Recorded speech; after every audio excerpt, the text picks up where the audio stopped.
Let's face it, you don't need to be a saint to make great music, but that doesn't mean your music gives you the right to act like a monster. It's probably fair to say that Johnny Cash did not treat women well. In 2007, Cash's first wife, Vivian Liberto, published I Walk the Line, a heartbreaking tell-all detailing the dark side of their marriage.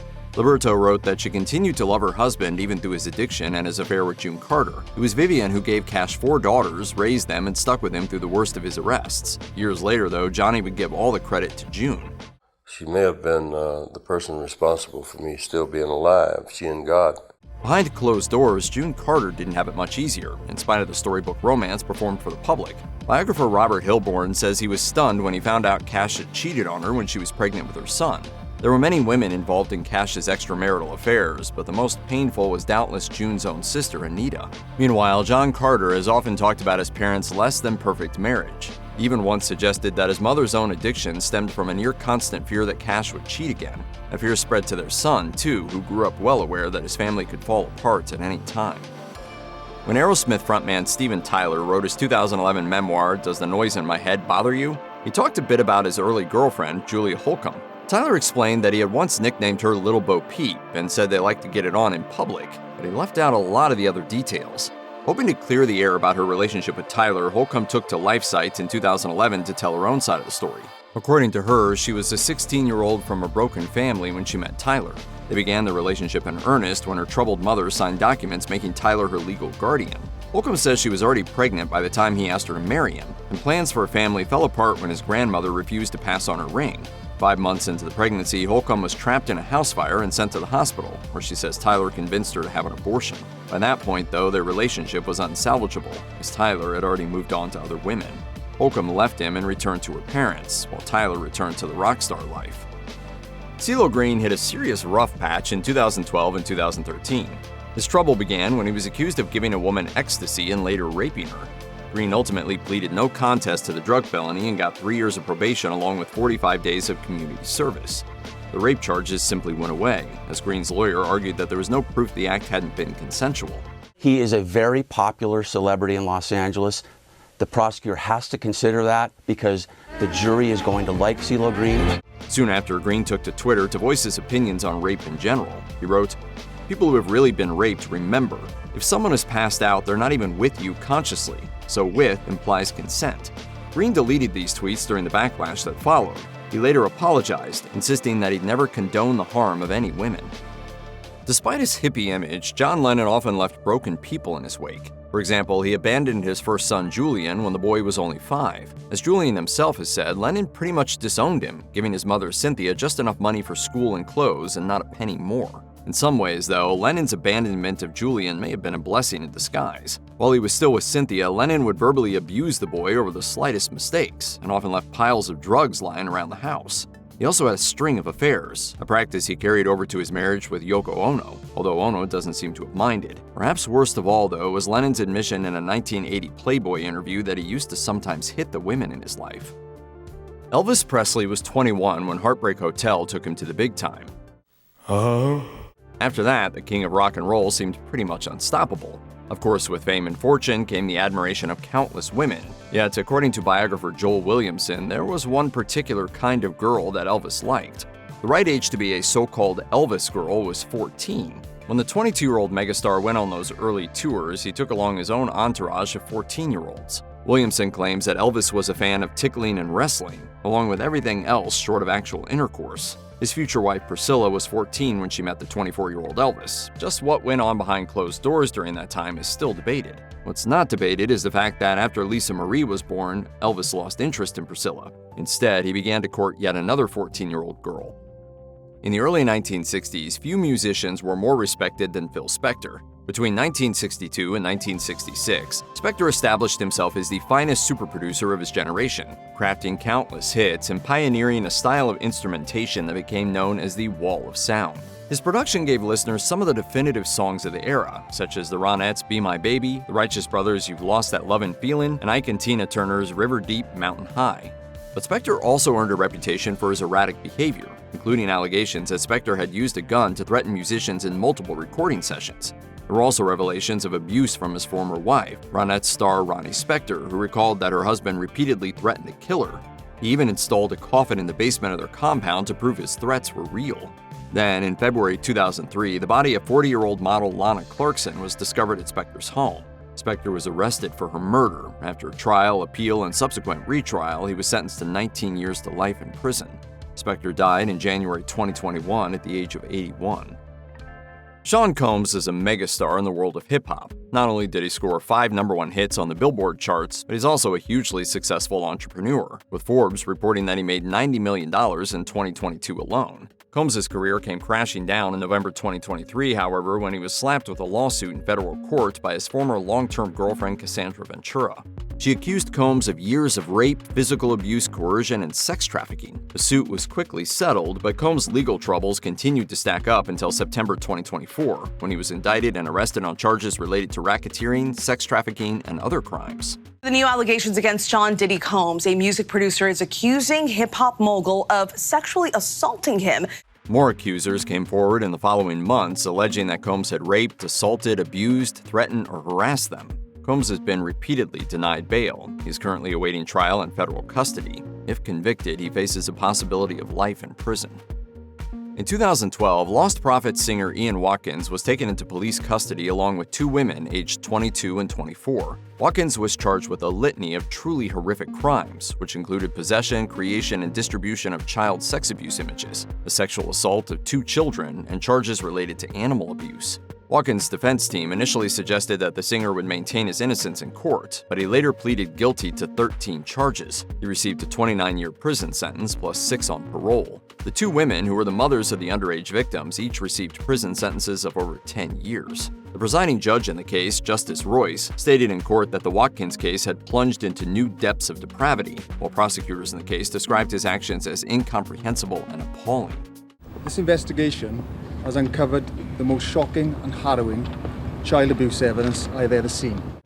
Rick James has enjoyed a truly stellar career, from his years working as a Motown hit writer, his stint as a successful live act, and his huge smash hit Super Freak, which made him world famous in 1981. By the 1990s, however, James's career had fallen apart due to a much-publicized addiction to cocaine, which affected his live performances and led to erratic behavior in his personal life. But while James's addiction wasn't exactly exceptional in an industry rife with drug use, the crimes he committed certainly were. In 1993, James went to trial along with his then-girlfriend, accused of kidnapping and repeatedly beating a woman who had come to their hotel for a business meeting. The woman testified that she had also been tied up and burned by the pair, an allegation that amounts to torture. If found guilty, James could have faced a life sentence. In the end, though, he was exonerated of the torture charges. Instead, he was found guilty of assault, false imprisonment, and drug offenses and sentenced to 5 years in prison. He served just over 2 years after exhibiting good behavior behind bars. There's an old anecdote about British musician Ian Dury's drunken antics, one that basically sums up everything about him. Disabled in one arm and one leg by a childhood brush with polio, Dury liked to get drunk and insult the biggest, meanest, nastiest guy in any given pub, just to see if they would fight a person with a disability. Sometimes they would, and Dury's bandmates would step in and finish the fight for him. Since it often ended in a beating for the band members, sticking up for drunken Dury became known as Dury Duty. Dury's acid tongue wounded more than just random bruisers in various London pubs, however. According to his son Baxter, Dury was like a Polaris missile, able to lock onto anyone's weakness in seconds and verbally destroy them. This would be dished out whenever he drank. He would hurt family, friends, children, or whoever happened to wander into sight. If you have to ask what a rhythm stick is, then it may be possible that you will never know the answer. It's also worth knowing that Dury wasn't exactly a conventional father. Most notably, he once left a teenage Baxter in the care of a violent drug addict known as the Sulfate Strangler for 3 whole years. Baxter and the Strangler actually became close friends, but that doesn't change the fact that this was a truly horrible idea. Spade Cooley was born in 1910, so you get a pass if you're not too familiar with his name. He was huge in the 1950s, though. He once declared that he was the king of Western swing, led a 30-piece band, hosted his own TV show, and made appearances in more than 50 movies. He even got a star on Hollywood Boulevard. Chances are, though, more people might have learned about him had his career not been derailed by alcohol, pills, jealousy, and murder. It all began when Cooley filed for divorce with his second wife, Ella Mae Evans. For a while, relations between the two improved, and it seemed like they were on the verge of getting back together. But then, on April 3, 1961, Cooley killed his ex-wife. It gets worse, too. Not only was the murder shockingly violent, but he committed it in front of their 14-year-old daughter, Melody. He also reportedly put a cigarette out on Evans to make sure she was dead, and sat around in bloody clothes for a few hours before finally calling someone. Melody's testimony led to Cooley's conviction, and he was ultimately sentenced to life in prison. He was actually up for parole in 1970, but died backstage in 1969 after being granted permission to perform at a charity concert. You might not recognize Peter McNeal's name, but you probably know some of the artists he worked with over the years. He was a drummer in the 90s rock band Cake for a few years in the early 2000s, and he also drummed for Norah Jones at one point. Nowadays, though, he's most known for the horrific crimes he committed against children. The details don't bear repeating, but McNeal's crimes were numerous and shocking. After being arrested and sent to trial, he was sentenced to 15 years to life and incarcerated in a prison in California. He was also made to permanently register as a sex offender. Jerry Lee Lewis changed the face of rock and roll. He helped shape decades worth of music, and he has a very dark side indeed.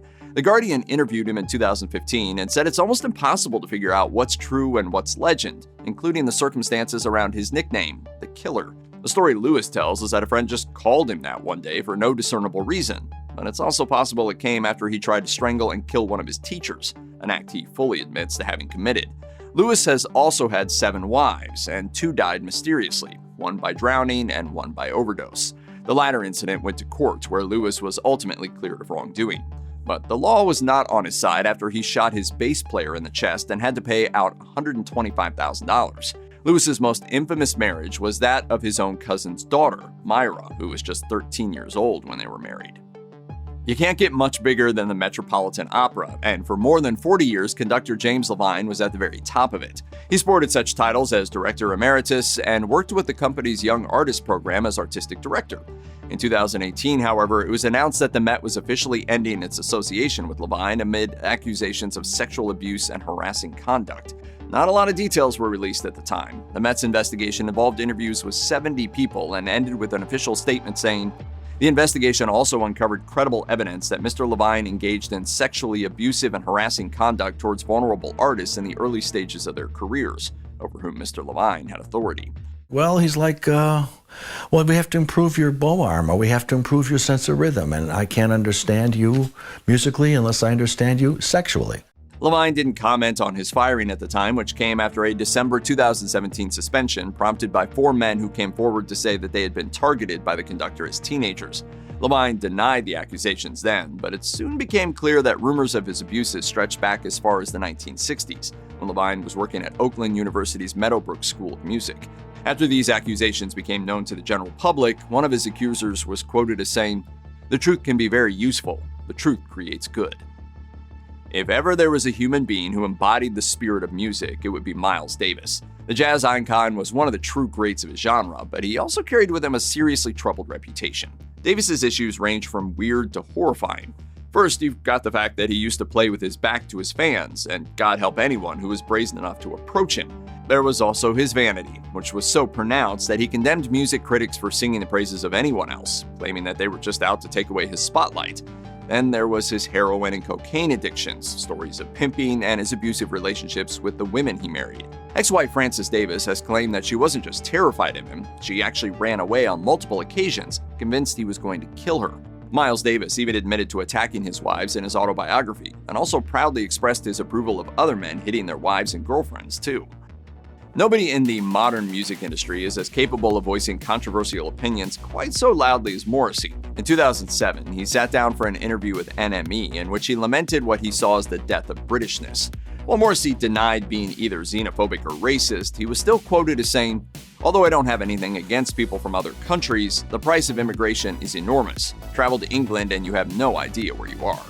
3 years later, The Guardian ran an interview with Morrissey, a staunch vegetarian who went on record condemning the animal rights abuses going on in China. He then continued, "You can't help but feel that the Chinese are a subspecies." Then, when the Harvey Weinstein scandal broke, Morrissey had this to say, "I hate sexual situations that are forced on someone, but in many cases, one looks at the circumstances and thinks that the person who is considered a victim is merely disappointed." In fact, Morrissey has targeted so many people that Rolling Stone once published a roundup of all his most controversial opinions. The highlights include blaming Kate Middleton for the suicide of a nurse, shrugging off a massacre that left 77 people dead as nothing compared to what happens at McDonald's every day, and calling for Elton John's head to be served to him on a plate. In 2016, James Brown's daughter, Yama, released her memoir, Cold Sweat, My Father, James Brown, and Me. It is a heartbreaking cautionary tale of a girl who grew up in a family where domestic abuse was the norm, who ended up in an abusive marriage of her own. You are traumatized by it, but it becomes your truth and your reality that maybe mom is there, she really loves him, maybe this is what love is all about. Yama says that even though Brown never turned on her, she grew up terrified that he would. She described a number of incidents, including one of which she wrote, "Blood spurted from my mother's face. She started thrashing around, kicking her legs, holding up her arms to ward off the punches and trying to break free, trying to save herself." Many of these incidents became public knowledge. In 2004, Rolling Stone reported Brown was arrested for shoving then-wife Tommy Ray Brown and sending her to the hospital. Brown also fathered an indeterminate number of illegitimate and unacknowledged children. After his death, forgotten sons and daughters began coming forward with DNA proof that they were Brown's kids. Brown even found himself at the heart of a change in legislature. In 2005, Jacques Hollander came forward and accused Brown of a 1998 rape, but the case was refused because of the time that had elapsed since the attack. The law was subsequently changed to give victims more time to report a crime, a result that Hollander was happy with. Alexander Scriabin was a Russian composer who was born on Christmas Day. He eventually came to see that as just one more piece of evidence that he was, in fact, the Messiah. Scriabin was brilliant, but troubled. For example, his hands were too small for him to play certain piano pieces, so he practiced until they broke, and kept practicing until the bones stretched enough that he could reach the keys. After he became interested in religious philosophy and the occult, Scriabin grew more and more convinced he was destined to change the world, mostly by bringing about the end times. He started writing a huge composition called the Mysterium, which he envisioned as a work of music, dance, choreographed performances, and incense, and more than a few bells, too. The goal was to stage the entire 7-day performance in the Himalayan mountains, then kick open the door to the end of days and wipe out humanity. Sadly, Scriabin's plans were thwarted when he cut himself shaving and died of an infection. Chetham's School of Music is a prestigious school in Manchester, England, and until 1994, the director of music there was Michael Brewer. An acclaimed singer and chorister, Brewster was also the director of the National Youth Choir and was even awarded an OBE for his services to music. In 2013, however, he was imprisoned for sexual abuse. It began for Frances Andrade when she was just 14 years old. Brewer was her teacher and repeatedly assaulted her between 1978 and 1982. Brewer's then-wife Hillary was also involved in the assault and was arrested, charged, and convicted separately. None of this came to light until years later, and when it did, law enforcement stumbled into other complaints that had been covered up, including an affair with a 17-year-old student. Andrade testified during a trial at Manchester Crown Court, but several of the charges against Brewer and his ex-wife were dropped mid-trial. Only 6 days after hearing that news, Andrade died by suicide. Her son reportedly blamed not only Brewer, but his defense counsel too, for taking the route of calling his mother a liar and a fantasist during the trial. She tried so hard to keep a straight face in front of the jury, to try to seem strong for them, but it was extremely hard on her. In terms of musical significance, no one has had such an impact on R&B as R. Kelly. Unfortunately, R. Kelly is also a man who has reportedly committed a number of crimes and abuses against women and young girls. For 25 years now, Kelly has been well known for abusing and harassing women and grooming teenage girls. These reports have been so unrelenting, in fact, that Lifetime was able to dedicate 6 whole hours for its harrowing documentary series, Surviving R. Kelly. Perhaps one of the worst accusations is that Kelly held a number of teenage girls, some as young as 14, in a demented sex cult, groomed them, and abused them. Following the broadcast of Surviving R. Kelly, Chicago and Atlanta prosecutors opened new investigations into the singer. And in 2021, he was tried and convicted on 9 counts, including kidnapping, racketeering, and sex trafficking. Before he became famous as Tina Turner's husband, Ike Turner was known for being one of a handful of people who could claim to have invented rock and roll. After he married Tina, Ike became more well known for being one of the most abusive husbands in showbiz. Tina once wrote that their lives together were defined by abuse and fear. To begin with, Ike took Tina to a brothel on their wedding night. He routinely did cocaine and then had sex with her in such a brutal way that Tina admitted it felt more like assault. He sometimes beat her, at various times breaking her nose and jaw, and gave her 2 black eyes and leaving her with 3rd-degree burns after hurling hot coffee in her face. And at one moment in her autobiography, I, Tina, the star writes with shocking frankness about tasting blood from a beating as she sang on stage.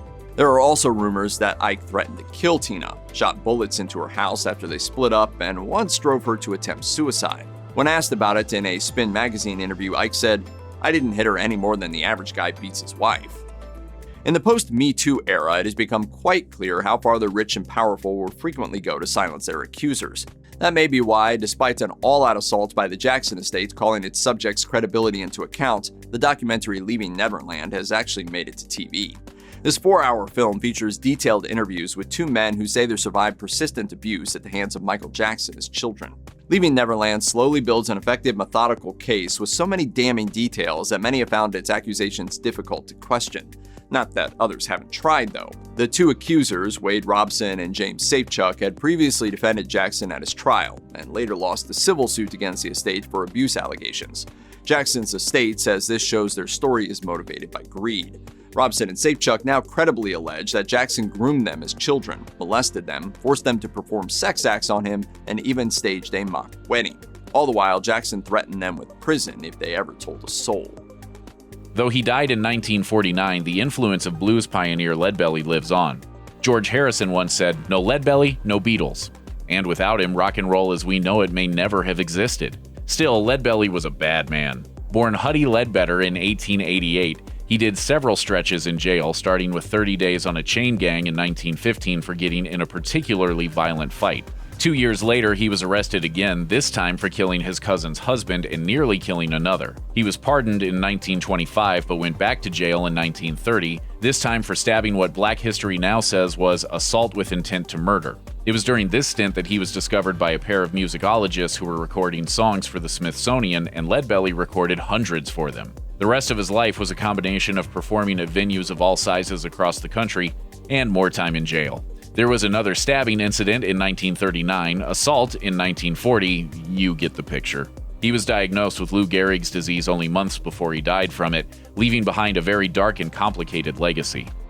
Johnny Paycheck was known as something of a country music outlaw, as his entire career was colored by drug and alcohol use. His difficulty staying out of trouble started way before he was a star, though, and when he was still a teenager, he enlisted in the U.S. Navy, punched a superior officer, and spent a few years in prison. The record deal came after that, and so did the check forgery and the attempted murder. Johnny Paycheck, one of the outlaws of country music, is now singing the blues behind bars. Paycheck was on his way home for the holidays in December 1985 when he stopped off at a Hillsboro, Ohio bar for a drink. He was recognized by a local named Larry Wise. They got to chatting, and no one's entirely sure what happened next. Whatever offenses were caused, it ended with Paycheck grazing Wise's head with a bullet, and he'd later testify the music legend had, quote, "blowed my hat off." The case dragged on, and Paycheck was sentenced again. Chuck Berry was a legend who helped shape rock and roll. He also once punched Keith Richards in the mouth, and what could Richards have done to deserve that? His guitar was laid out in his case, and I said, "Oh, come on, Keith, just a touch."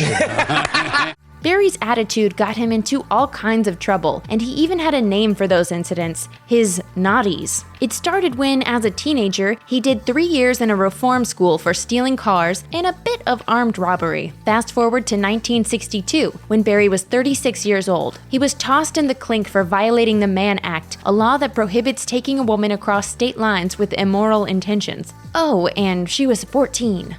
Berry, you are under arrest for transporting a minor across state lines for the purpose of prostitution. I did not touch. First of all, I didn't transport anyone anyway. I didn't solicit anything.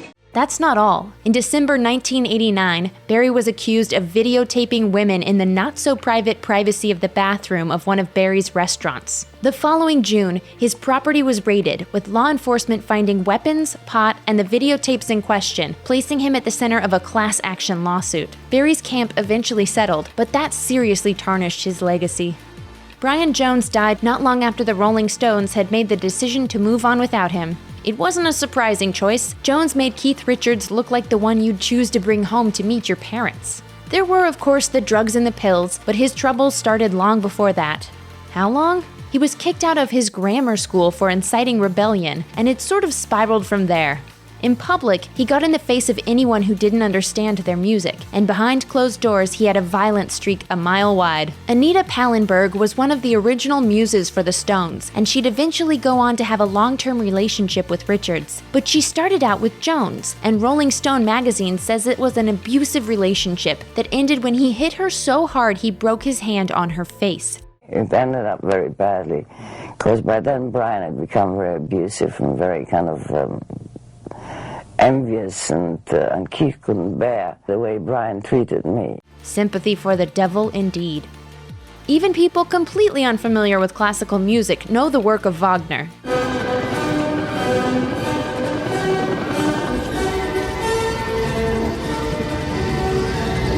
Wagner died in 1883, decades before the rise of Hitler and his Nazis. That means he wasn't around to see his music heralded as the soundtrack of the rise of anti-Semitism, but he probably wouldn't have hated the association. Wagner wrote a ton of jaw-dropping hate, including the idea Jews could only mimic art they'd seen and heard. When he struggled as an up-and-coming composer, he even blamed Jewish critics for keeping him from success. Frank Sinatra was iconic on stage, but there was a lot of shady stuff that happened offstage. According to The Telegraph, his temper was so bad that one of his wives once described him as a sort of Jekyll and Hyde character, and there's a whole list of physical altercations he was involved in. First, the ones where someone got seriously hurt. According to legends about the man who did things his way, he punched a reporter in 1948, but eventually settled the assault and battery charges filed against him. In an unrelated incident, he threw a phone at a random businessman who was staying at the Beverly Hills Hotel and cracked the man's skull. Keeping with the theme of throwing things, he nearly killed then-wife Ava Gardner by throwing a champagne bottle at her so hard it cracked the bathroom sink. Sinatra destroyed an insane amount of stuff too, usually in fits of rage. Further legends say that he took a knife to a friend's Norman Rockwell painting, threw a malfunctioning TV out of a window at the Sands Hotel, and smashed a car radio when the Doors' Light My Fire came on. So he must have really loved it when his daughter Nancy covered the song on her 1969 album. Not a gentleman, to say the least. If you or anyone you know has been a victim of sexual assault, visit the Rape, Abuse, and Incest National Network website or contact RAIN's National Helpline at 1-800-656-HOPE 4673.